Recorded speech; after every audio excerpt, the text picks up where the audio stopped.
भले कहते हैं कि खाली हाथ आए थे, ठीक है खाली हाथ आए थे, लेकिन खाली हाथ जाना नहीं है। इस देश का ऋण चुका के जाना है। अकल बादाम खाने से नहीं, ठोकर खाने से आती है। हमने इतिहास से यह सीखा है कि इतिहास से कोई कुछ नहीं सीखता। भले जेब खाली हो, जेब में गांधी हो या ना हो, दिल में एक आंधी होनी चाहिए। जो बोले हैं, जो ठाने हैं, वो कर लेंगे यहाँ पर, और नहीं कर सकते हैं तो दुर्भाग्य है इस भारत की धरती पर जन्म लिया हुआ। हमेशा सीखने की प्रवृत्ति रखिएगा। और आज के टाइम पे बाप रे, एक बहुत बड़ी समस्या ना कि दूसरे से प्रति जलन जरतुआही। जरतुआही समझते हैं हम लोग, बिहार का ठेठ भाषा है। पता नहीं आप लोग समझते हैं कि नहीं सर? मतलब कौन कितना खुश है, मतलब उसका पड़ोसी जितना दुखी है वो उतना खुश है।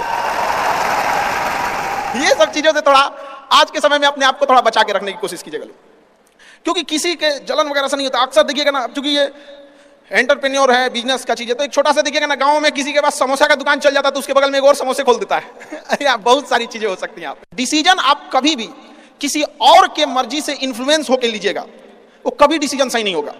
डिसीजन आपका अपना होना चाहिए, आप क्या कर सकते हैं। और ये जिस दिन आप पहचान गए, उस दिन समझिए आधा काम आप अपने से कर दिए यहाँ पर। और वो सबके अंदर कुछ ना कुछ है, ऐसा नहीं है कि ऊपर वाला आपको खाली हाथ भेजा, सबके अंदर कुछ ना कुछ है। और ये लोग भले कहते हैं कि खाली हाथ आए थे, ठीक है खाली हाथ आए थे, लेकिन खाली हाथ जाना नहीं है। इस देश का ऋण चुका के जाना है, समाज को कुछ दे के जाना है, एक अच्छे सिद्धांत, अच्छे कर्म को दे के जाना है। क्या कोई कह सकता है कि अब्दुल कलाम खाली हाथ गए थे?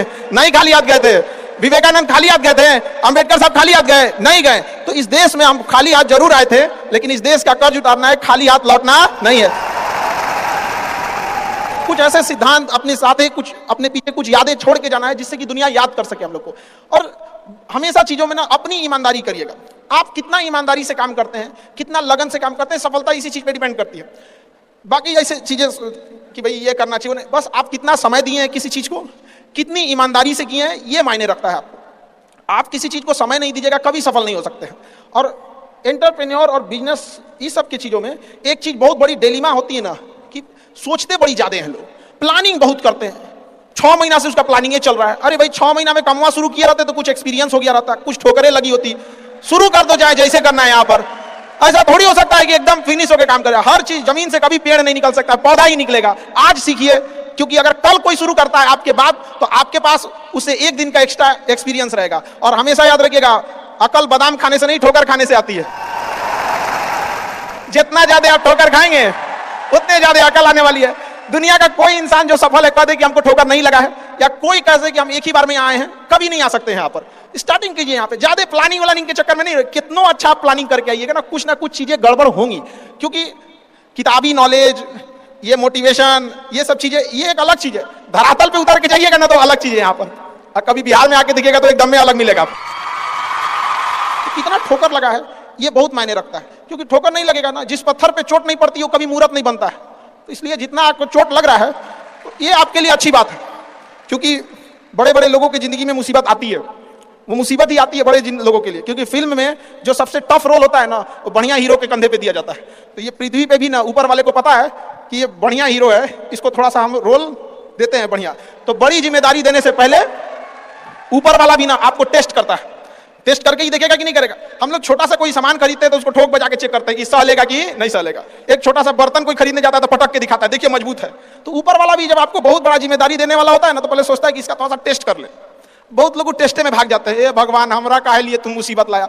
यार जब ऊपर वाला तुमको खुशी दिया था तो थैंक यू कहना भूल गए थे, और जब मुसीबत दिया चेक करने के लिए तो परेशान हो गए। यहाँ पर इस चीजों से घबराना नहीं चाहिए किसी को। जिसके जिसके जीवन में कठिनाई आ रही है, आप समझिए कि आप एक सही रास्ते पे जा रहे हैं, क्योंकि वही रास्ता सफलता का है। और अगर आपके जीवन में कठिनाई नहीं आ रही है, आप गलत रास्ते पे हैं, क्योंकि सफलता का रास्ता बहुत कठिन होता है। और अभी डिजिटल इंडिया है, सबके हाथ में मोबाइल हो गया है। एक चीज अगर आप बहुत आगे बढ़ेंगे ना, तो एक प्रॉब्लम फेस करेंगे। बिना मतलब लोग आपके ऊपर उंगलियां उठाने लगेंगे, बिना मतलब, जिनको कोई मतलब नहीं। आप देखिएगा तो मतलब अजीब लगेगा। इस सब चीजों से कभी मत घबराइएगा। ये कॉस्ट होगी, आपको चुकानी पड़ेगी जब आप बहुत आगे जाएंगे। तो आप लोग बहुत आगे जाएंगे तो पहले से माइंड में कब करके रखिएगा, कुछ लोग होंगे जो बिना मतलब आपसे सवाल पूछेंगे। इन लोग को कभी इंटरटेन मत कीजिएगा, क्योंकि अब भाषा थोड़ी हार्ड हो जाएगी, लेकिन एक हार्ड हो जाएगा तो हो जाएगा। बस भाषा भाव को समझिएगा, भाषा का नहीं। कि कुत्तों की रेस में दौड़ने से घाटा यह है कि जीतने के बाद भी कुत्ता ही काला आएगा आदमी। एक बार एक रेस में ना कुछ कुत्तों को दौड़ाया गया, बीच में शेर बांधा गया कि कौन तेज दौड़ता है। शेर दौड़ा ही नहीं, कहा कि जीत के भी क्या फायदा, जीतने के बाद वो कुत्ता काला आएगा। समझा? तो जब आप आगे बढ़ेंगे ना, ये कॉस्ट है, समझिएगा इस चीज को। पहले ये कम था क्योंकि पहले लोगों के पास में हाथ मोबाइल कुछ नहीं था, मतलब कानाफूसी में रह जाता था। लेकिन अब ये बहुत बड़े पैमाने पे हो गया। तो ये सब चीजों से बचिएगा और ये आएगा आपके साथ में लाइफ में ये चीजें। जैसे हम आपको छोटा सा मतलब व्यवहारिक चीज पे बताते हैं, जब बहुत आगे जाएंगे ना तो कुछ कहेंगे अरे इसका प्रोडक्ट खराब है, इसका ये मतलब कुछ ना कुछ बोलेंगे। उसको बस ऐसे समझिएगा कि जब आप बढ़ते हैं तो आपके चेहरे पे कभी कभी कुछ दाने निकल जाते हैं, उसको छेड़ा नहीं जाता है। 10 दिन 15 दिन बाद वो खत्म हो जाता है, फिर दिखता तो है तो आपका चेहरा ही दिखता है। और ज्यादा खखोरेंगे ना तो उधर के बर्बाद कर देगा आपको। हम निकला है छोड़ दीजिएगा उसको। एक समय आएगा जब आप ही जाने जाएंगे। यहाँ लोग किस चीज पे नहीं उंगलियां उठा देते हैं, भगवान को उंगलियां उठा दिए लोग। अग्नि परीक्षा भगवान को देना पड़ा, हम लोग की क्या औकात है जी यहाँ पर। इसलिए इस सब चक्कर में नहीं पड़िएगा आप। जो है वो एकदम परफेक्ट है, चाहे जैसे भी। गलतियां सबसे होंगी, जो गलती करिएगा उसको एक्सेप्ट कर लीजिएगा। हाँ हमारे पास ऐसे गलती हो गई, नेक्स्ट टाइम से हम सुधारेंगे, बट कोशिश कीजिएगा गलतियां ना हो। लेकिन सबके जवाब देने की कोशिश मत कीजिएगा। आप इंसान है, कोई डिटर्जेंट नहीं है कि सफाई करते चलते हैं आप। और काबिल इतना बनिए ना कि लोग आपको रोकने के लिए ना साजिश करना पड़े, कोशिश नहीं। उस लेवल पे जाइए आपको, यार ये कैसे आगे निकल गए यहाँ पे। आएंगी चीजों को हम लोग भी फेस किए हैं, आप लोग भी फेस करना होंगे यहाँ पे। शुरुआत में सबको कॉस्ट चुकानी पड़ती है। और ना लोग कहते हैं कि सबके अंदर कोई यूनिक क्वालिटी होती है। इसको पहचानने का एक तरीका होता है। जब आप मुसीबत में फंसेंगे ना तो वही काम कीजिएगा जो आपको सबसे अच्छा आता है, सबसे अच्छा आता है। आप मुसीबत में फंसेंगे। हम लोग जब इंटर पास किए थे तो हम लोग के सामने फाइनेंशियल क्राइसिस आया था। सबसे पहले वेल्डिंग मारना चालू किया था, बिना किसी काम का किसी दुकान पर बैठ के वेल्डिंग मारते रहो। अरे सही भी मारते थे तो 4 चीज सुना देता था, यार ऐसे नहीं ऐसे होता है, क्या बात करते हैं। बढ़िया मारते थे और वही सुन लेता था आदमी यहाँ पे। फिर धीरे धीरे किसी को पढ़ाना धीरे धीरे चालू किया आदमी। कुछ दोस्तों ने कहा कि भाई तुम पढ़ाओ, ठीक पढ़ाता है, तो आदमी उधर चला गया। तो आपको भी पता है कि आप किस चीज में अच्छे हैं।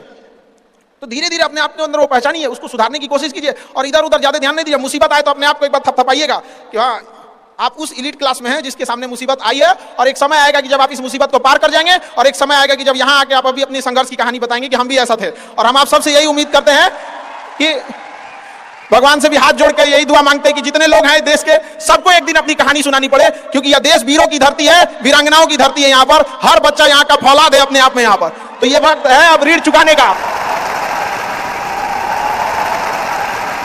अब इस सदी में हमें अपना नहीं, अब इस देश का भी एक ऋण चुकाना होगा कि शायद पिछले जन्म में बहुत सौभाग्य, बहुत अच्छा काम किए होंगे तो हिंदुस्तान में जन्म लिए। वरना अगर जन्म के समय थोड़ा बहुत बॉर्डर क्रॉस करते ना, उधरिया हो जाता।